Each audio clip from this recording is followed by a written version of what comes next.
and welcome back to my channel. If you're new here, my name's Maria and today's video is just going to be a reading vlog, and it's basically just going to be me trying to make my way through my November TBR. So I was doing really well at the start of the month. I was pretty much picking everything off my TBR. I was reading through things really quickly, and then I got into a bit of a slump. So I deviated a little bit from the TBR, read a few books that weren't on there initially, and just wasn't really feeling any of the books that were on my TBR either. So it means I now have a week until the month is over and I still have 7 books that I need to read on my TBR. So pretty much certain I'm not going to be able to read all of them, but I'm going to see how much I can read within this last week, see how much I can make through my TBR, and just really try and crack through this because my December TBR is completely full, so I can't really be carrying any of these over. So just to give you an idea of what I still have.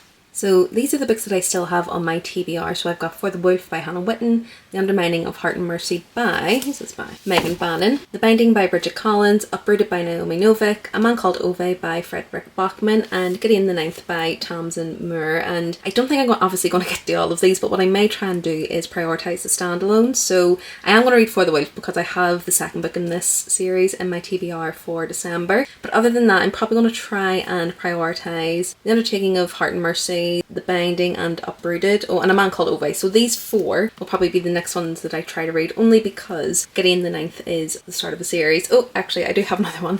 The Children of Fighting Men and Gods by, The Children of Gods and Fighting Men by Shauna Lawless. So again, it's the start of a series, as is Gideon, so I may try and leave these off because I'm trying not to start new series as much as possible before the end of the year. So yeah, I think this week obviously I am going to be starting For the Wolf today, and then I'll be going for one of these 4 within the rest of the week and just seeing how many of these that I can get through. I am also currently reading The Ever King by LJ Andrews, so I'm about halfway through this one, so I think I'll be able to finish this today and start For the Wolf as well. But yeah, I've got quite a lot still on my TBR and I know I'm not going to finish it, but I'm going to try and get through as much of it as possible this week, bring you along for the journey, give you all my thoughts and feelings, and yeah, just see where we get to.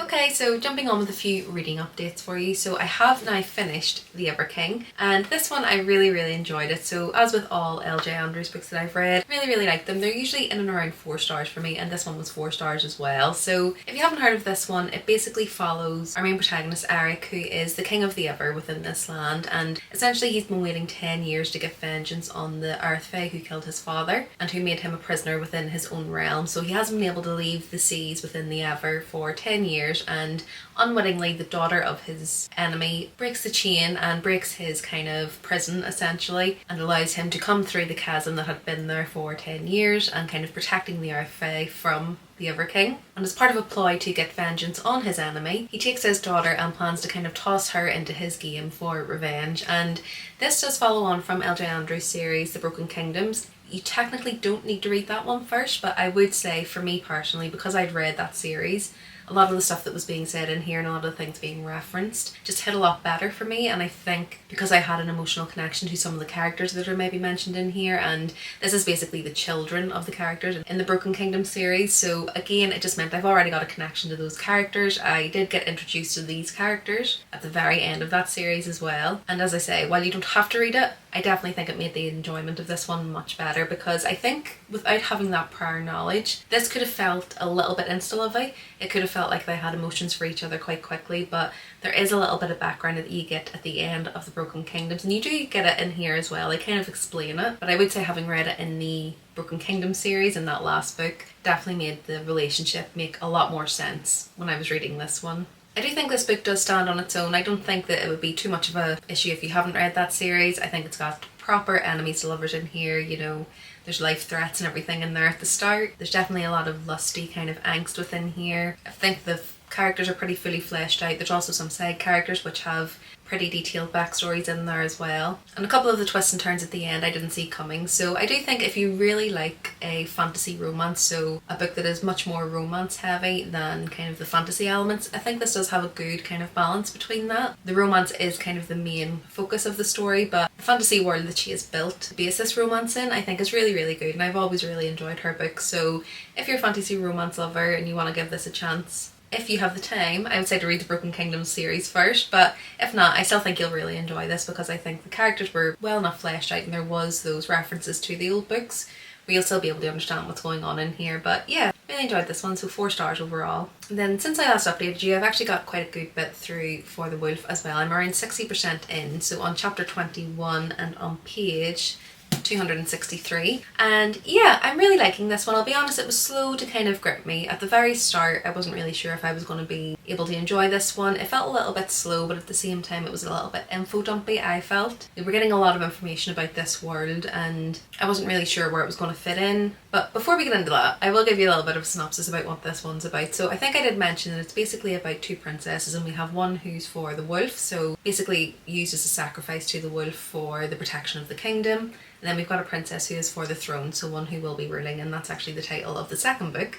But we're basically following these 2 princesses kind of after the sacrifices happened. So we have Radaris, who is the princess who was for the wolf, has now been sacrificed to what is called the Wilderwood, and we're kind of following her journey along there and discovering the world with her, and especially this character called the Wolf, who is basically the warden of this land. And then we are also following her sister at the same time, Navara, or Neve as she's called for short, and she's trying to kind of come to terms with the fact that her sister is now gone, she has been sacrificed, and almost building a plan to try and get her back as well. And a lot of her chapters are kind of focusing on her unraveling some of the political intrigue within the original kingdoms, so we are getting glimpses into that as well. But I think, as I was saying, it was a little bit info dumpy at the start. We were getting a lot of information about this world, and I don't necessarily think, now that I've read a bit more, that that's a bad thing. It's definitely hitting on those dark and atmospheric settings, and I'm really enjoying that side of it as well. Initially, as I say, when Radaris, so Red, was sacrificed, she kind of went into the new world, and I did feel like she was a little bit too trusting of things, or almost too kind of strong-spirited considering the situation that she was in. But I do think that that's kind of just a testament to this type of book and that type of female main character. And I think even though initially it kind of threw me off a little bit, I do think now, knowing her character a little bit more, I can understand where her motivations were coming from and kind of why she has this viewpoint and this personality. This one is definitely kind of a nice mix between Little Red Riding Hood, but also Beauty and the Beast is what a lot of people have said this is kind of similar to, and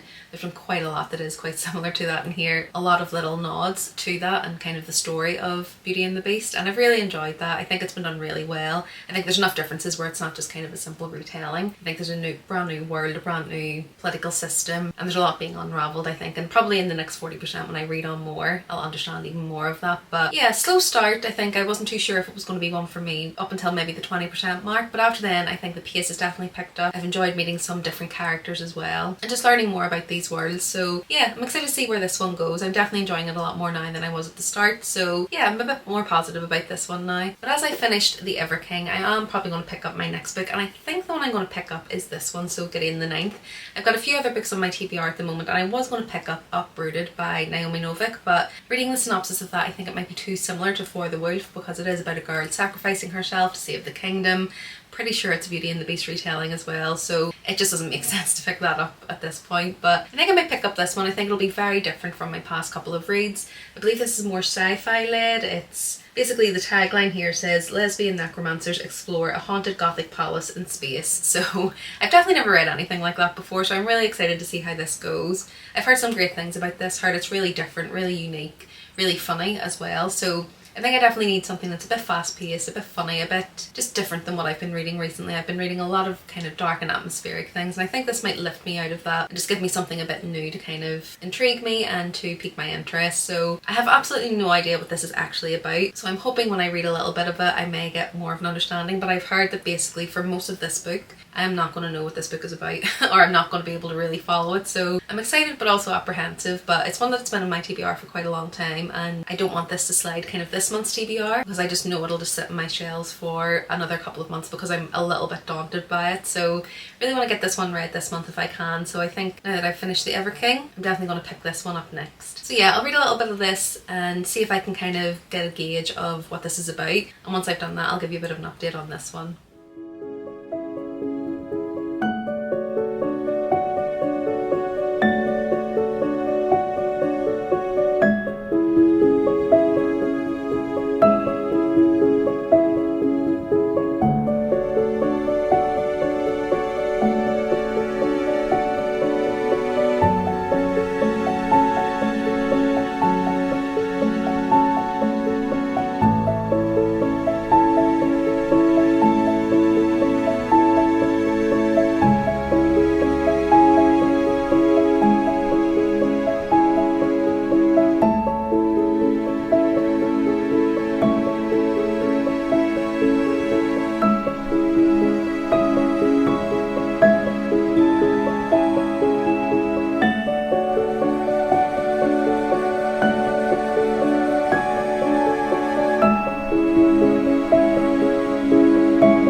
So jumping on because I have now finished For the Wolf by Hannah Witton, and this one, I'll be honest, I finished it feeling a little bit conflicted about it and a little bit conflicted about my enjoyment of it.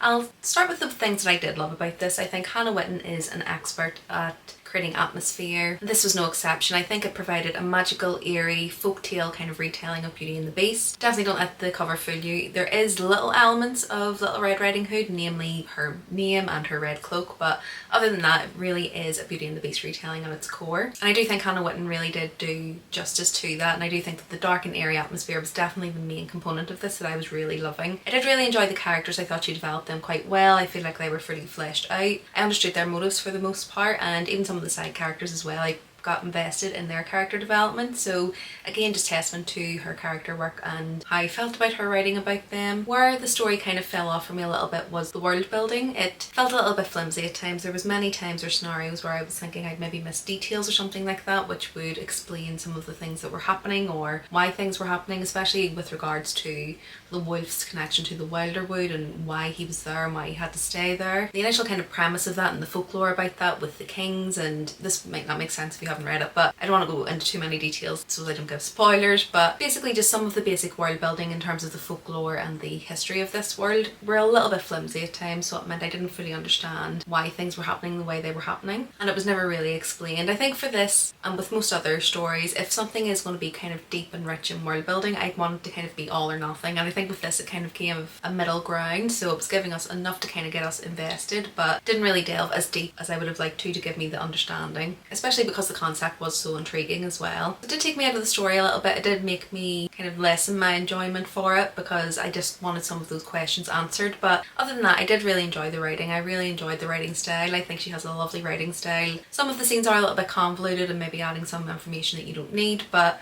again, other than that, I think overall this was probably a pretty mid book. I ended up rating it 3.5 stars, so that kind of gives an indication on what I thought about this one. The ending of it, however, does have me quite excited to move on to the sequel, because I think the sequel will be a really good kind of follow on from this. It'll build from that world that we've built within this first one, and I may get some of the answers that I've been seeking from this first book with the world building of the second book, considering how this one ended. So definitely not losing hope. I do like her writing. As I say, her atmosphere and kind of eerie folktale setting was really, really good. So overall, pretty middle of the road book. I did enjoy it, but probably just not one of my faves. In contrast to that, a book that I'm so glad I decided to pick up kind of on a whim this month is Gideon the Ninth by Tamsin Muir, and I am loving this. This is so good. I've had this on my shelves for quite some time, had it on my TBR kind of wish list for even longer, and I kept putting it off because a lot of people were saying it's very confusing, it's quite convoluted, you're not going to know what's happening for most of the book. So I thought this is going to be a big brain power book. I'm going to need to really think about this, so I need to set it off for a time when I have time to kind of dedicate to it and really think about what the book's telling me, and that's just meant that I haven't picked it up because I never have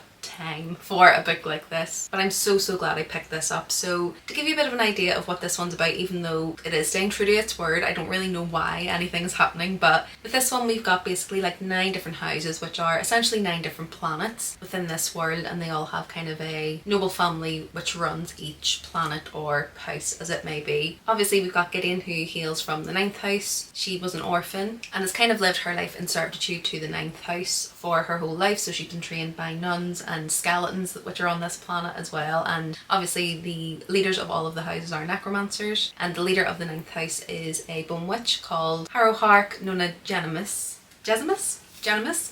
I think I've mispronounced that, but basically Harrow is the head of the 9th house, and essentially they get called to the 1st house where the Emperor hails, and they'll be able to take part in trials of wit and will to become immortal and kind of get all of this power given to them. And sounds like a pretty simplistic plot, sounds like the plot of a lot of different sci-fi novels. This one, it definitely has an air of confusion. I understand what the characters are doing in the moment in the narrative. I don't understand why, I don't understand this world, I don't really understand how things are getting built or where the story's going to go. I absolutely have no idea where it's going to go, but I am completely gripped. I cannot wait to continue reading this. You know, as soon as I have a minute, I'm just wanting to read, even if it's a chapter of this, just to see where the story goes. It's really addictive. I'm loving the characters in here. I'm already really invested in them and loving the banter. The characters are quite sassy and sarcastic and definitely all of the type of rhetoric that I like. So yeah, really loving this. So glad I picked this up, and I've actually just downloaded from Libby the second book because I'm tempted just to go on to the second book once this one finishes. But if I didn't say, I'm on chapter 21, so page 232, and I think that's around 50% in, so reading this quite quickly. It's very different than some of the things I've been reading recently as well, so I do think that that's helping just to kind of break me out of the mold of my usual books and just to give my brain a bit of a break from the fantasy, gothic,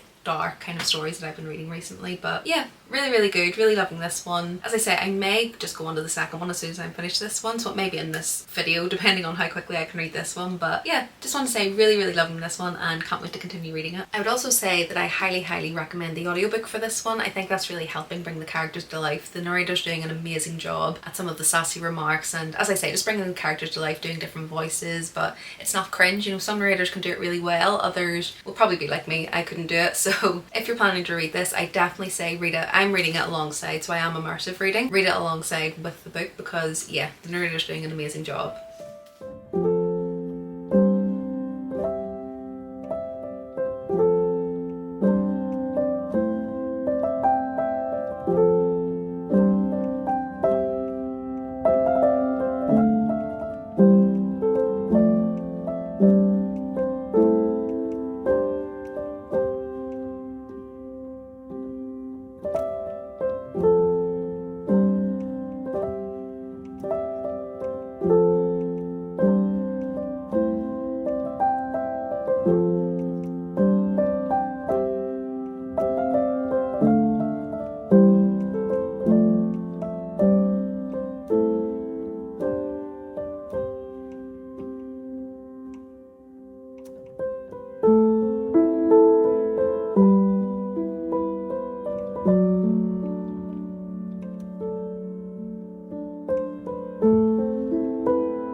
So just jumping on to round out this vlog and to give you my final thoughts on Gideon the Ninth. So I do still have a day left of the month, and I was going to maybe try and vlog my next read, but I'm pretty sure I'm just going to start my December TBR. So I thought, I've read 3 books, I'll give you my thoughts and feelings on 3, so that's probably enough for one vlog anyway. But yeah, so I have now finished Gideon the Ninth, and this book was so good. I gave it 5 stars, absolutely loved it. So I can't believe I've had this on my shelf for so long and I was so intimidated by it. I do think that this is proof that no matter what genre you usually like, or a genre maybe that you've been a bit wary of, I mean, for me, sci-fi, especially if it's set in space, I'm usually, no, not for me, that's not something I'm interested in. Move along, I'll, you know, glad that someone else can enjoy it, but it's definitely not for me. But this one for some reason just really intrigued me. I think the tagline just really gripped me. It sounded like it was going to be pretty funny. I'd seen some really good reviews reviews for it as well, so decided to take a chance just to try it, even though it's not something that I would normally kind of gravitate towards, and I couldn't be happier that I did, because as I say, I did end up really enjoying this one. But I agree with people saying that this can be a little bit confusing and convoluted at times. I think the plot in itself is pretty simple to follow. You know, you're not going to be reading this having absolutely no idea what's going on.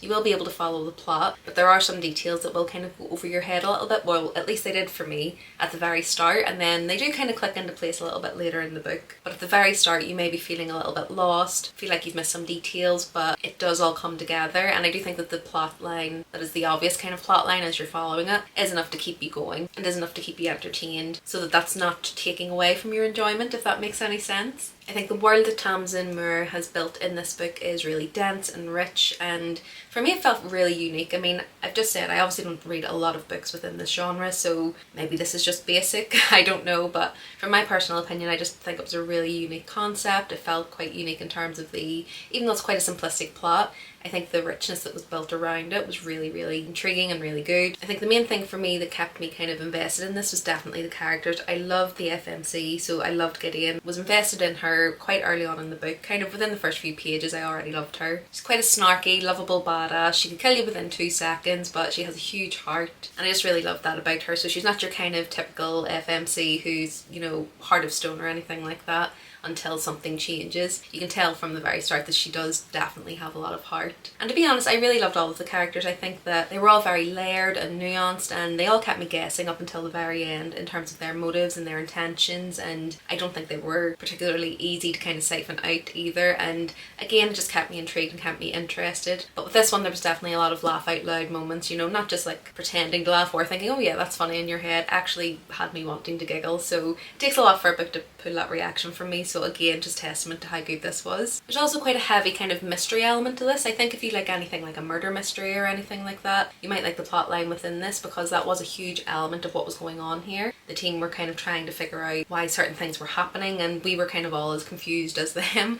And I don't think it was, I mean, when I got to the end it felt like it was pretty obvious, but the whole way through it didn't feel like it was obvious where it was pointing to. So again, just another kind of string to its bow in terms of reasons why I enjoyed this one. So as I said, it was pretty fast paced, it was really action packed, it was really funny, but there were some really sad and tender moments in here as well, and I wasn't really expecting that. But I do think because you get so invested in the characters, it makes it mean so much more as well. So the way this one ended has definitely made me want to read the second book as soon as possible because of the way that it ended. And yeah, considering I may try and squeeze that in within the next day or so, since I do have a little bit of time before December starts. But as I said before, if you are going to read this, I highly recommend getting the audiobook for it as well. The narrator, I think, probably done a really amazing job of bringing this book to life for me, and certainly bringing the characters to life and just making it a really easy read for me. I mean, as I say, I was pretty confused for some of it, and some of it is pretty dense and rich, but I just flew through it and I just really was invested in it. I really wanted to basically pick it up anytime I got a chance to. So yeah, definitely highly recommend the audiobook for this one as well. So just to do a quick recap, obviously I've just spoken about Gideon. I read this one this week and gave it 5 stars. I read For the Wolf by Hannah Whitten and gave this one 3.5 stars.